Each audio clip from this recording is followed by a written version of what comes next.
লোকসভা ভোটের আগে ফের বোমা উদ্ধার খড়গ্রামে। লোকসভা ভোটের মুখে বিভিন্ন জায়গা থেকে একের পর এক উদ্ধার হচ্ছে বোমা। শুক্রবার মুর্শিদাবাদ জেলার কান্দি মহকুমার খড়গ্রাম থানার কাটিগ্রাম মাঠে ক্যানেলের ধার থেকে 8টি তাজা বোমা উদ্ধার করল খড়গ্রাম থানার পুলিশ। কাটিগ্রাম মাঠে উপস্থিত হয় খড়গ্রাম থানার পুলিশ।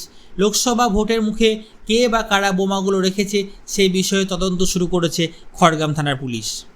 হয়তো ভয়ঙ্কর জিনিস নয়, এবার মনে করেন এবার যদি এই সাগর তলাতেই থাকে তাহলে তো মনে করেন আমরা যদি মনে করেন আসি, যদি সাগর উপরে যদি বাষ্প হয়ে যায়, সাগর যেমন উঠবে তেমন যদি বাষ্প হয়ে যায় তাহলে সেটা তো হয়ে ভয় লাগে। মাঠে কি করতে? মাঠে এই বৃষ্টিটাতে এসছে। কি নাম আপনার? ডাকলাম হচ্ছে। খেলা থেকে বিনোদন, রাজনীতি থেকে ভ্রমণ, সব রকমের খবর দেখতে চোখ রাখুন নিউজ প্রাইম টাইমসের ফেসবুক পেজ, ইনস্টাগ্রাম এবং ইউটিউব চ্যানেলে।